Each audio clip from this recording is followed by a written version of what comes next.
Shalom, shalom à tous. Messieurs, dames, bonsoir. Je vous salue tous au nom de Jésus, de partout où vous vous trouvez.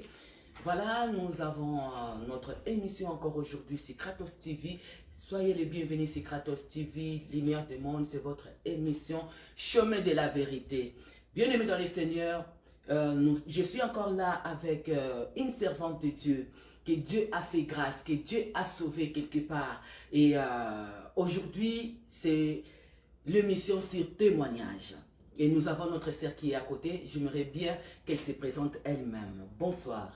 Bonsoir, servante de Dieu. Comment allez-vous? Ça va bien, merci beaucoup. Merci encore de vous accueillir, c'est Kratos TV. Merci vraiment de votre présence. Merci à vous. Alors, ce peuple qui nous regarde veut savoir qui est cette dame qui est à côté. Présentez-vous, je vous laisse la place.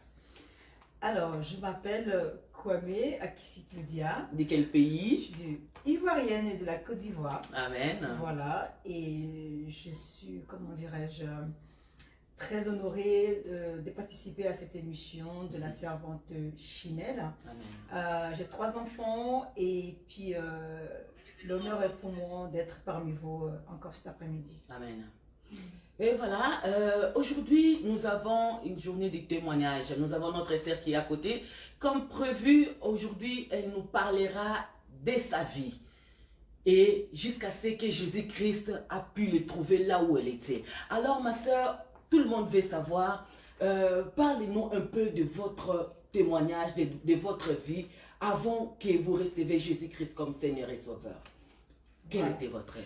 Bien évidemment qu'avant de recevoir Jésus-Christ comme sauveur, j'étais dans le monde comme pas mal de personnes aujourd'hui. Et j'étais vraiment dans la débauche. J'étais vraiment dans la débauche de toutes sortes de vices. Hein. Et puis, mon chemin a rencontré celui-là même qui s'appelle Jésus-Christ de Nazareth. Amen. Et puis, ma vie a basculé en ce moment-là. Voilà. Et qu'est-ce qui a fait que vous touchez des cocaïnes, par exemple, des drogues, des choses là? Est-ce que vous avez vu la différence avant de venir en Christ? Oui, j'ai vu la différence avant de venir en Jésus-Christ parce que quand nous sommes dans le monde, voilà, on s'adonne à toutes sortes de vices, qui est d'abord pour commencer le sexe, qui est en même temps aussi l'alcool, la drogue, la cigarette, en fait tout ce qui peut nous soulager, on s'adonne à ça et on se rend compte que nous sommes dans un vice d'abord de un, qui n'est pas bon pour nous-mêmes et pour notre entourage, et de deux, qui appelle la destruction totale du corps. Et voilà, et j'ai touché à ça parce que j'étais vraiment au plus profond du désespoir qui m'animait. Et je ne savais plus où j'en étais, voilà. Je ne savais plus où j'en étais et je me suis dit que en ayant plutôt tout ce que j'avais à l'époque, qui était la fortune, la richesse, la maison, le mariage, les enfants, j'étais heureuse, mais je me suis rendu compte que je n'étais pas du tout heureuse. C'était pas ce qui comblait justement le vide qui était en moi. Donc il veut dire, vous touchez à ces choses-là quand vous étiez encore dans le mariage? Quand j'étais dans le mariage, parce que voilà, j'aspirais comme toute personne à se marier. Et dès qu'on est dans le mariage, tout dépend hein, des personnes. Mais pour ma part, dans mon mariage, j'étais vraiment pas bien, j'étais malheureuse, j'étais triste, j'étais dans la dépression que je ne savais pas d'où ça venait en fait.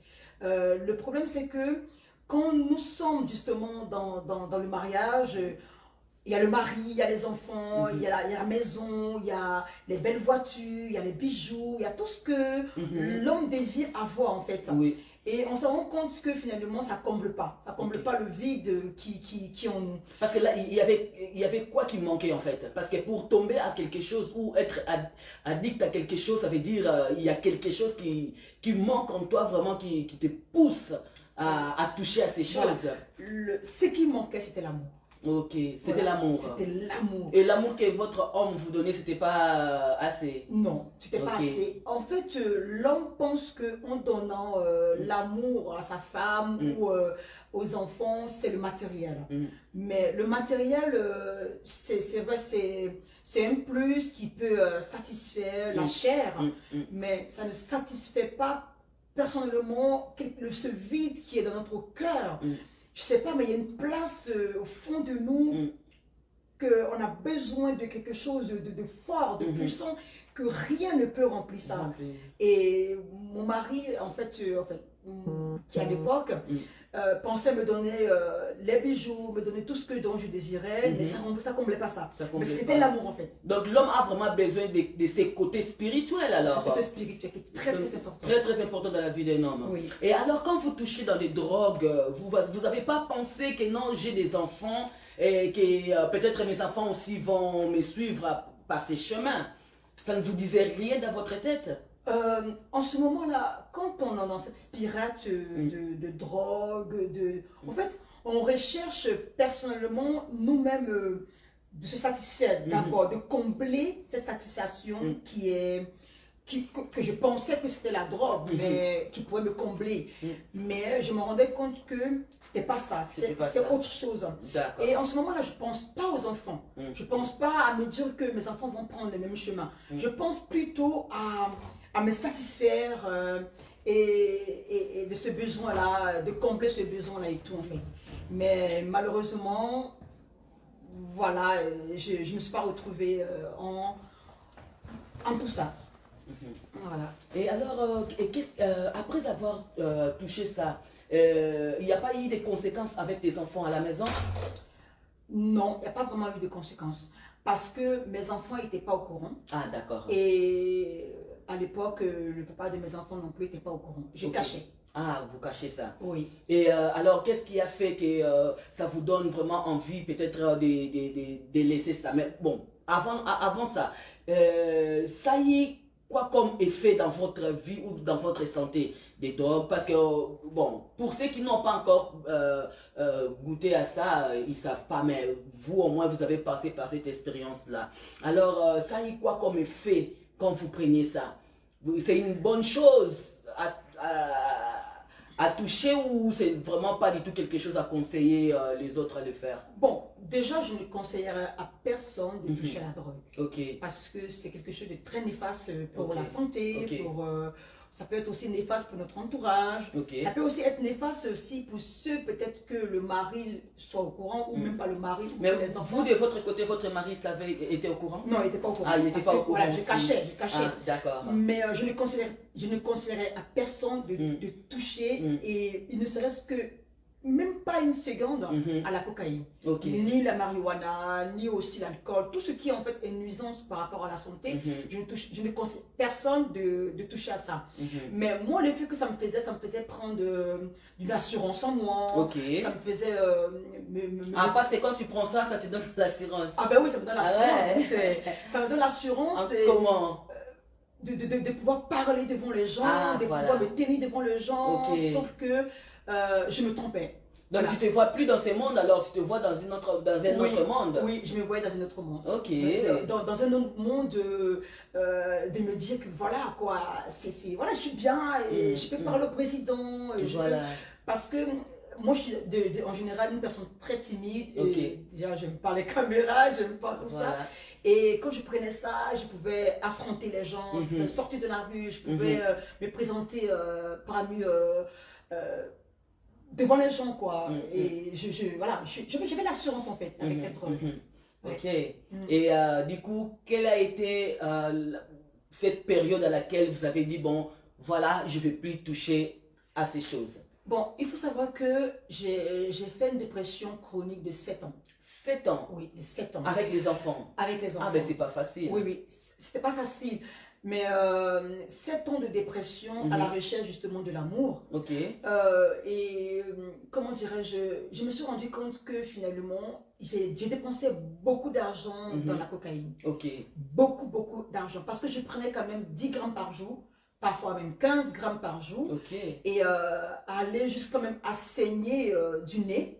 Et malgré que je saignais Du nez, mais je continuais tu quand même à continuais prendre. toujours. Ouais. En fait, c'était comme une auto-destruction. Ok. Voilà, je recherchais à me détruire parce que je n'arrivais pas à me retrouver, je n'arrivais pas à trouver une identité de ma propre personnalité. Ok. Et quand je commençais vraiment à me rendre compte que j'étais en train d'aller loin parce que j'avais plus d'argent, j'étais en train de me ruiner, j'étais en train de passer à une cape de violence comme ça, quand je voyais le sang qui sortait de mon nez. Du nez, ouais. Alors je me suis dit que peut-être que dans mon cerveau, il y avait quelque chose qui a été déjà touché, donc il fallait vraiment que je cherche de l'aide. Ok. Et j'ai été voir des psychiatres comme ça pour m'aider, qui m'ont donné des antidépresseurs, plutôt antidépresseurs, désolé. Hein.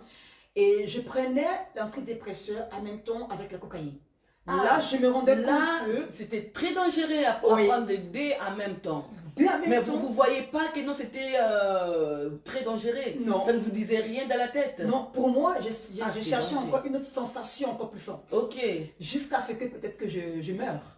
Voilà. Et là, quand j'ai commencé à me rendre compte que mélanger l'antidépression, dépression plutôt, avec la cocaïne. Là, je me suis dit, non, il faut que je cherche vraiment de l'aide. Alors, c'était où vous avez cherché de l'aide? J'ai cherché de l'aide avec les médecins, avec les docteurs, avec les psychiatres et tout, donc j'ai pas trouvé, sauf ces médicaments antidépresseurs et tout. Mais voilà, ça faisait rien. Mais alors un jour, j'étais dans ma chambre, il y avait mon mari, on était, bon, la maison qu'on a construite, c'était quand même un duplex. Et moi, j'étais en haut dans la chambre et mon mari était en bas. Et j'étais couchée sur le lit. Et là, je me suis dit, mais attends, Claudia, il te faut vraiment trouver de l'aide autre que les médicaments, autre que les médecins. Et alors, je dis, bon, je vais aller à l'enquête de chercher sur Internet, sur YouTube, ce genre de choses comme ça. Et là, je tombe sur une sœur, une africaine. Je me rappelle très bien, elle était tellement belle, tellement magnifique, elle était très, très foncée de peau comme moi. Et en fait, ce qui s'est passé, pendant que je regardais cette dame, je me voyais à travers cette dame, qui était en train d'expliquer sa vie. Et sa vie, en fait, reflétait l'exemple même de ta vie aussi, ben voilà. En fait, je la voyais, je me voyais moi en même temps. Et qui parlait aussi de la drogue, qui parlait aussi du mariage, qui parlait aussi des biens matériels qu'elle avait eu auparavant, où elle n'était pas heureuse, et qu'elle avait rencontré la personne de Jésus. Et moi, j'entends comme ça, Jésus. Tout de suite. Tout de suite. Ça fait déclic. Ça fait un déclic. Voilà. Et je me dis, Jésus, Jésus, j'ai dit, mais attends, qu'est-ce qu'elle me raconte? Elle me parle de Jésus et tout, qu'il avait délivré elle. Et je me dis, Jésus délivre, Jésus, attends, moi j'entends comme ça, Jésus, sans plus. Jésus, voilà. Voilà, sans plus. Ouais. Et en ce moment-là, j'avais déjà pris une très très forte dose. Une forte, je pense que j'avais pris 9 grammes en même temps. J'avais suivi de cela l'alcool. Et j'étais vraiment à plat. J'étais couchée dans la chambre par terre. Et j'ai levé les yeux comme ça au ciel. J'étais en train de faire une overdose. Overdose, voilà. déjà. Un tout petit peu de overdose. Je me voyais en train de tourbillonner comme ça dans la chambre et tout. J'ai dit, oula. J'ai dit, bon, ce que je vais faire un peu comme cette sœur, appeler Jésus. Je vais appeler Jésus. Et je vais voir si vraiment son Jésus là, il existe ou pas. Voilà. Et en même temps, je dis, alors, Jésus, si vraiment tu existes, si vraiment tu es réel, comme cette sœur qui est en train de donner son témoignage, alors viens me délivrer. Viens à mon secours, parce que là, j'ai vraiment besoin de toi. Parce que là, je suis en train de perdre ma vie. Je suis en train de mourir. Alors, viens Jésus-Christ dans ma vie. Remplis-moi de ton onction, Seigneur. Et je me suis endormie. Voilà. Et c'est comme ça que par la suite, je me suis réveillée le lendemain. Je n'ai rien ressenti du tout. J'ai continué ma vie comme d'habitude. Voilà. Et puis, je me suis rendu compte que le lendemain, j'en ai encore pris le double de ce que tu avais pris avant. Ce que j'avais pris. Je me suis dit, ah, son Jésus en question, il fait rien du tout. Voilà, de toute façon, c'est Jésus. Exactement. Ouais, voilà. Et j'ai été courir tout de suite, me racheter encore une autre dose, encore le double 20 grammes. Et le lendemain, je vais commencer encore la cocaïne avec la drogue encore. La drogue. Parce que la cocaïne, ce n'est pas la drogue.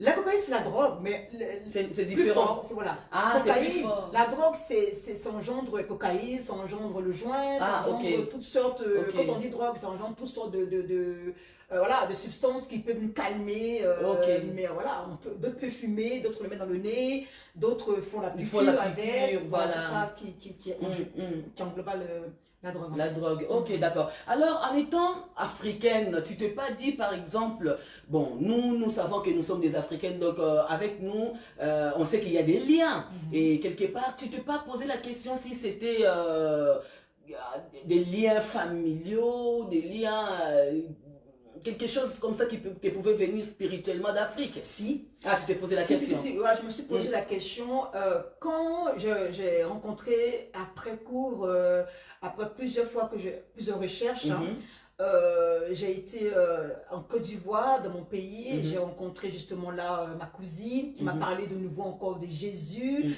et tout. Et j'ai refoulé la parole, j'ai refoulé Jésus, j'ai dit non, Jésus n'est pas réel parce que quand j'étais en Suisse, quand j'étais en train de faire justement l'overdose, je l'ai appelé, il ne m'a pas répondu, pour moi je ne crois plus, laissez-moi tranquille avec votre Jésus, je n'en veux pas et tout et tout. Et elle m'a dit non, Claudia, écoute, il faut quand même essayer de voir un pasteur, il faut quand même essayer de te converser, il faut quand même essayer de parler avec ce pasteur. Et moi, pendant ce temps-là, j'ai réfléchi effectivement et j'ai été voir ce pasteur. J'ai parlé avec le pasteur pendant 3 heures. Il m'a dit, qu'est-ce que tu veux? Est-ce que tu veux quand même essayer d'accepter Jésus-Christ comme ton sauveur? Seigneur et sauveur. Et j'ai dit oui en ce moment-là. Et après, j'ai commencé à pleurer pendant des heures. Et je me suis rendu compte qu'il y avait quelque chose vraiment en moi qui avait été transformé, touché. Et je me vois là couché sur le sol. Et je vois en même temps un esprit. Moi, je suis couchée comme ça. Je vois vraiment quelque chose qui sort en moi, qui crie, qui sort en moi.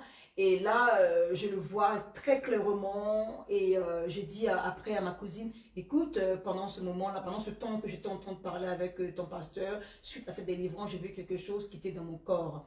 Et quand j'ai accepté après, par la suite, Jésus-Christ, je cherchais vraiment la parole, je cherchais vraiment à rencontrer cette personne qui m'avait délivré, qui était vraiment la personne de Jésus-Christ.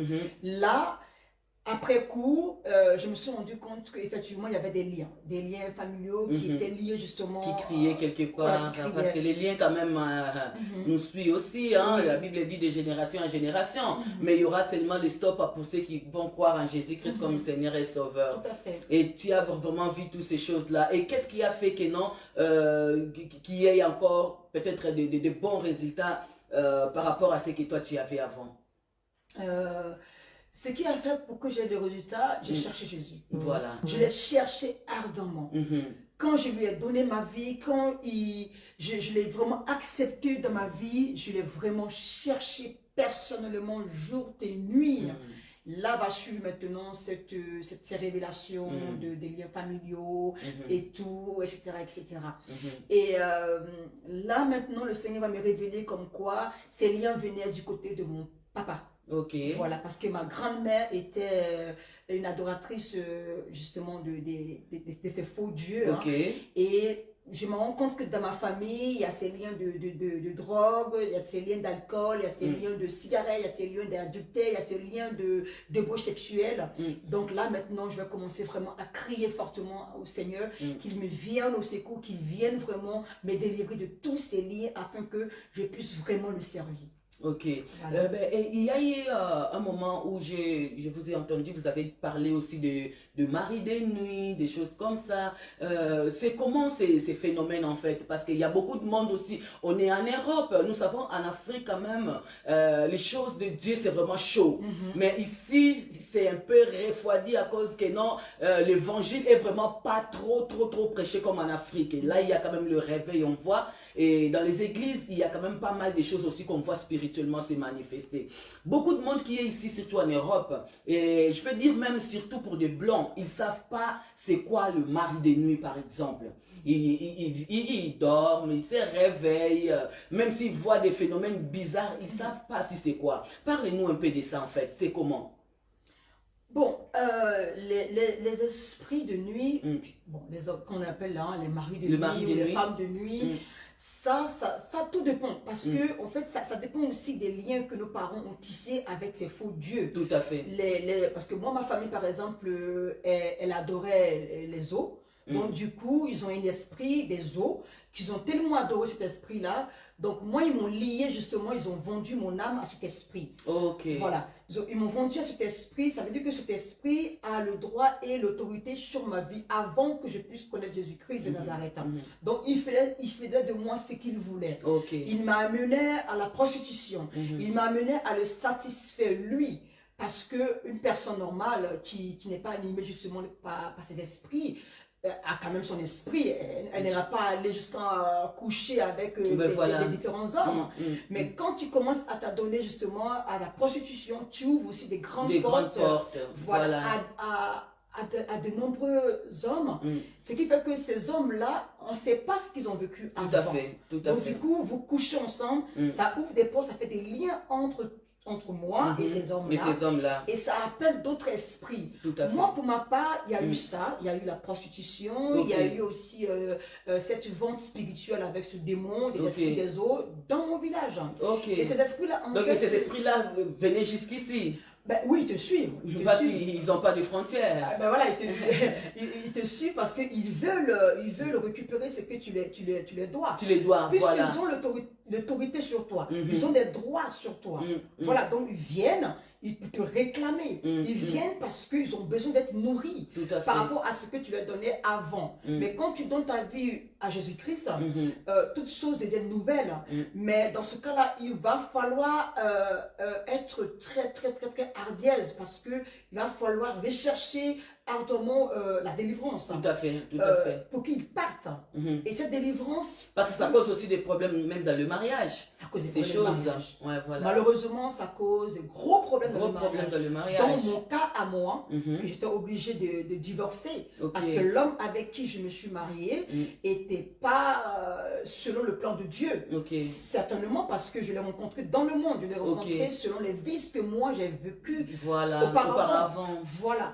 Et cet homme-là, malheureusement, quand j'ai connu Jésus-Christ, je lui ai apporté l'évangile, je lui ai dit que voilà ma nouvelle vie, voilà maintenant comment on doit marcher. Il a refusé. Pendant des années, pendant 4 ans, j'ai essayé de le convaincre pour dire, écoute, voilà, il faut vraiment qu'on puisse nous rallier au Seigneur, nous rallier à ma nouvelle vie. Il a refusé parce qu'il ne se voyait pas sortir dans quelque chose de satisfaisant pour lui. Pour lui, voilà. Alors qu'il est sale, rentrer dans quelque chose de rangé qui est le Seigneur. Oui, tout à Donc fait. ces esprits-là, ils viennent justement, ils détruisent ton mariage, ils détruisent tes finances, ils détruisent ton travail, même à aller jusqu'à même détruire parfois même tes enfants. Oui, tout à fait. Parce que les enfants qui payent aussi. C'est ça, les enfants aussi payent. Tout à fait. Moi, personnellement... Surtout quand il y a une maison qui n'ont pas Jésus-Christ, c'est là où ils profitent vraiment d'entrer. C'est ça, ils profitent pour entrer. Mais moi, je vais appeler vraiment le peuple de Dieu à faire vraiment très attention. Tout à fait. À vraiment rechercher ceux qui sont animés par ces esprits, à rechercher vraiment la délivrance, à arranger leur vie, à se dépouiller des choses qui ne plaisent pas au Saint-Esprit, pour que ces esprits-là ils puissent partir, parce que ces esprits-là, ils ont beaucoup de choses que les gens mettent sur eux, ou les gens ont dans les maisons. Tout à fait. Ça peut être beaucoup de choses en fait. Beaucoup. Voilà. Mais moi, cet esprit-là, il m'a vraiment fatigué pendant 10 ans, malgré que je donnais ma vie au Seigneur, que je cherchais ma délivrance. Voilà, il me réclamait. Il réclamait toujours, parce que c'est progressivement. La délivrance aussi est progressivement. Donc, à chaque fois, il y a toujours des réclamations. Derrière. Voilà. Donc, du coup, j'ai béni Dieu parce qu'il n'y a pas longtemps, et j'ai tellement crié à Dieu. J'ai dit, Seigneur, moi, je ne veux plus de cet esprit, parce que quand je dors, mon corps est là. C'est vrai que ce n'est pas le corps que tu vas juger, c'est l'âme que tu vas juger. Et mon âme est souillée par cet esprit. Quand je dors, mon âme est souillée par cet esprit. Moi, je ne veux plus être souillé par cet esprit. Alors Seigneur, j'ai besoin de toi. J'ai besoin que tu viennes à mon secours. J'ai besoin que tu viennes me délivrer parce que mon âme est souillée. Alors que Dieu nous dit, si nous couchons avec un homme, nous sommes liés à lui. Donc si ton âme est liée sur cet esprit-là, quand Jésus viendra, tu ne vas pas être enlevé. Ils savent ça, ces esprits. Ils savent où toucher. Ce n'est pas le corps physiquement, mais c'est l'âme qui vient toucher. Ils viennent toucher l'âme. Ils viennent souiller l'âme. Alors il faut vraiment les chasser. faut vraiment prendre position, autorité et les chasser. Sinon, c'est pas bon. Mais c'est pour cela qu'il y a des gars. C'est pour cette raison aussi qu'on donne toujours des conseils, même à nos frères, même à nos sœurs. Il faut toujours savoir avec qui tu vas lier ta vie en fait. Avec qui tu vas sortir avec, comme copain, copine ou même comme homme. Pourquoi? Parce que si lui, il a des esprits déjà avec lui, le moment où vous allez vous mettre ensemble, directement, c'est automatiquement aussi, c'est avec toi. C'est exact. Tu vas aussi prendre ce que lui là ou ce qu'elle est là aussi. Oui. Alors c'est pour cela qu'on dit toujours de faire très très attention. Alors, quel est le conseil que tu peux donner à nos frères, à nos sœurs qui nous regardent encore aujourd'hui? Peut-être qu'il y a encore quelqu'un qui passe à ces moments. La Bible dit déjà dans le livre de Apocalypse chapitre 12 verset 11 que ils l'ont vécu à cause du sang et de leur témoignage. Donc le témoignage aussi, ça nous rend plus forts. Et on gagne toujours à cause de notre témoignage. Parce que le témoignage est toujours quelque chose qui est très fort. Par ton témoignage, ça peut aider encore une sœur. Ça peut aider encore un frère. Alors parlez-nous, qu'est-ce qu'on peut donner comme conseil à toutes ces personnes qui nous regardent? Pour ma part, le conseil que je peux donner à ceux qui sont déjà convertis, qui sont dans le Seigneur, de faire très très très attention. De vraiment se plonger dans la parole de Dieu, de vraiment se lier à la parole de Dieu qui nous révèle tout en fait. Tout à fait. Voilà, de ne pas s'adonner en désordre dans les choses du monde ou au péché. Voilà, bon, nous péchons tous chaque jour, donc faut vraiment faire attention, il faut vraiment veiller sur sa marche avec le Seigneur, c'est très très important, parce que ces esprits-là, ils sont là, ils rôdent autour de nous afin de nous détruire. Voilà. Voilà, ils viennent voler la grâce que Dieu dépose dans nos vies. Tout à fait. Donc nos frères et nos sœurs doivent faire très très attention. Voilà, ils doivent faire attention, ils ne doivent pas comment dirais-je, comment te dire ça? C'est laisser ou voilà, s'abandonner dans le mal en fait. C'est ça, voilà. Oui, ils doivent vraiment prendre leur marche avec le Christ très sérieusement. Voilà, très sérieusement. Ça va être bénéfique pour leur vie et ça va être bénéfique pour aussi leur futur. Ça va être bénéfique aussi pour leur entourage parce que qu'on le veut pas, l'ennemi est là pour nous détruire. Tout à fait. Voilà, et on doit faire attention. Il y a combien forte de raisons quand ça entre dans la maison et là où il y a les enfants. Ah oui. Et surtout, c'est quand les enfants nous... Parce que souvent, ce que nous faisons, c'est ce que les enfants aussi voient. Et c'est ce qu'eux aussi veulent pratiquer. Voilà, et surtout quand ils nous voient avec ça, qu'est-ce que ça donne comme réaction aux enfants? Voilà. Donc, il faut vraiment faire attention. Il faut vraiment faire attention, vraiment, parce que les enfants ici sont persécutés par beaucoup d'esprits aussi. Dans le sens, quand je dis persécutés par les esprits, ils sont dans le monde. Dans le monde, voilà. Oui, ils voient tout. Ils voient tout. Et nous voyons aussi que la société aussi a changé. Il y a beaucoup plus de mauvaises choses. Le mal prend maintenant plus la place dans la vie des gens que le bien. Donc on doit aussi faire attention à nos enfants, on doit prier. Vraiment, il faut prier, vraiment, c'est très important la prière. Prendre les choses du Seigneur au sérieux.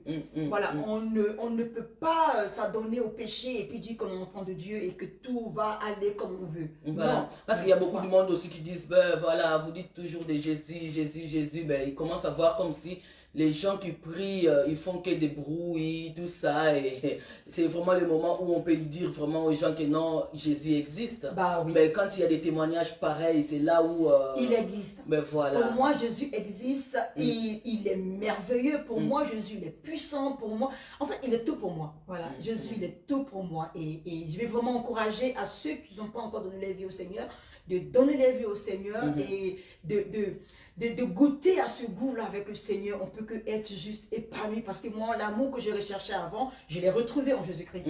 Il a pris la place de mon cœur. Il a pris ma vie, il a pris ma maison, il a tout pris. Et je veux juste encourager vraiment le peuple de Dieu vraiment à s'adonner vraiment au Christ et à être sérieux avec lui. Sinon après, ça ne marchera pas. Ah ouais, voilà, bien-aimé dans le Seigneur. Quel est alors votre dernier mot pour dire au revoir à toutes ces personnes? À vous la parole. Voilà, mon dernier mot, c'est d'abord remercier la servante Chimel Bella de m'avoir invité sur son plateau. Et mon dernier mot, encourager vraiment les gens à se tourner vers le Seigneur. Amen. Voilà. Merci beaucoup, bien-aimés dans le Seigneur. Comme je vous ai dit dans le livre des Apocalypses, la Bible nous dit, ils ont vécu à cause de leurs témoignages et du sang de l'agneau. C'est les témoignages qui encouragent. C'est les témoignages qui donnent encore la force. Avec ces témoignages pareils, nous savons dans ce monde, il n'y a plus de sécurité ailleurs. On n'a plus de sécurité. Rien qu'avec Jésus-Christ. Alors quand on entend des témoignages pareils avec les gens qui ont passé dans ces moments et qu'ils ont réussi par Jésus-Christ, alors nous pouvons vous dire aussi que non, Jésus-Christ est réellement vivant. Ces histoires, ce n'est pas de mythe, mais c'est vraiment de la vérité. Nous parlons de la parole qui fait encore l'effet jusqu'à présent, car il est le même hier, aujourd'hui et éternellement. Amen. Jésus guérit. Jésus-Christ sauve et Jésus-Christ, il est la vie éternelle. Si tu crois seulement, ce qui nous reste dans le monde, c'est seulement croire. Si tu crois que Jésus-Christ est le Seigneur et Sauveur, tu seras sauvé toi et ta famille. Et c'est la chose que le diable combat jusqu'à présent, c'est la foi. Si tu crois seulement, tu verras la gloire de Dieu. Amen. Alors, merci beaucoup d'être là. Merci encore de nous avoir écoutés. Et toi qui as écouté ce témoignage, vraiment, si tu passes par ce chemin, mets-toi dans ta tête que non, il y a encore, c'est encore possible. C'est encore possible. Rien n'est trop tard. Même aujourd'hui, tu peux prendre encore les décisions de changer et Jésus-Christ est seulement dans ta porte, vraiment pour t'apporter encore cette délivrance. Vraiment que Dieu vous bénisse. Abonnez-vous massivement sur Kratos TV, partagez l'émission pour les autres aussi et Dieu ne manquera pas de vous bénir. Merci beaucoup et on vous dit à la prochaine. Au revoir. Au revoir.